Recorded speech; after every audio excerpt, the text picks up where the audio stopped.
It's not just electrical safety that Grace is really trying to focus and help your facilities with. It's as well as a big part of being efficient in a safe facility is eliminating unplanned downtime.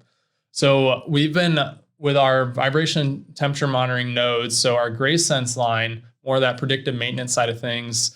You're a great hand model. Look at that! Look at that ring. I'm married, everybody. Oh boy. Oh. Yep. So yep, it's a IP69 IP69K. But over the last 5 years with the predictive maintenance side of things, we've learned a lot in terms of predictive maintenance, vibration analysis. And this is where we came up with the newest iteration of our predictive maintenance line with our VBTX of one, not only in increasing the ratings of making it IP69K, but improving some areas for managers or maintenance maintenance workers, reliability engineers. Like, I guess the point I think you're trying to make is you don't need to be a vibration expert in order to leverage kind of the insight and the data that our GraceSense family of products offer. So not only that, so one common thing I hear during conversations in terms of vibration analysis is like, all the vibration data is great, but I have zero idea what it means. What does the data mean? I'm not a vibration analyst myself, and it's hard to interpret the data as if you maybe aren't a vibration expert. And a lot of facilities don't always have one on hand, as that is obviously another expense for a facility. So this is to help with that, is where we have the triaxial node in here to measure X, Y, and Z for vibration, as well as we included to be able to measure shaft speed. To help. Oh yeah, the magnetometer. Yep, the magnetometer. So we can help do some defect classification. So within a certain likelihood, we're able to tell you what the potential issue is in your motors or your fans or the things that are moving. So maybe it's a loose bearing where we'll have on our GraceSense software saying, hey, we are 60% likely that you have a loose bearing, and here's potentially the 40% why we're not. And these are the tests that you might need to run to, make us 100% certain.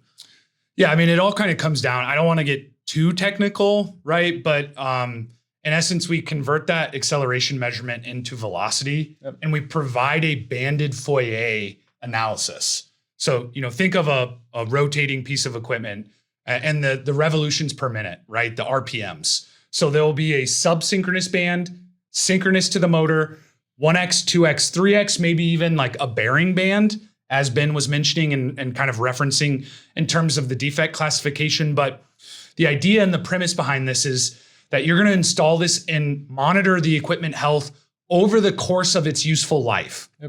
Over the course of its useful life. And as it starts to degrade, it's going to display anomalous behavior. And so that's kind of where the deeper insights and some of that analytics live from our GraceSense predictive and condition-based monitoring system. Yeah, so besides some of the things that the data that it can give you, we also extended the battery life of the device, as well as the communication range for it to be able to communicate with the gateways. So our GracePort, gateways. And so it's able to talk and communicate at further distances as well to help the install process sometimes be a little bit more simpler and not have to worry as much of where the gateway can be installed. And I just want to, whenever somebody hears a gateway, I'd like to address this as well, because I'm sure you guys are probably thinking, ooh, is that like a cloud-based deployment? Yeah. That is one way that you can access the data within the maintenance hub, within our GraceSense family of product through our maintenance hub. However, there are other kind of more control or local on-premises deployments as well. Yep. We did develop an add-on profile with Alan Bradley Rockwell to kind of bring that direct into a DCS or a SCADA system. So making that add-on profile, kind of mapping the tags and that integration a little bit more seamless, kind of eliminating or, having a combination of the two. If you wanted a cloud and a local on-prem deployment, you can have multiple options in terms of data access. Yeah, there's definitely different ways if you want it locally or on a cloud-based version as well. So just know we can do both options.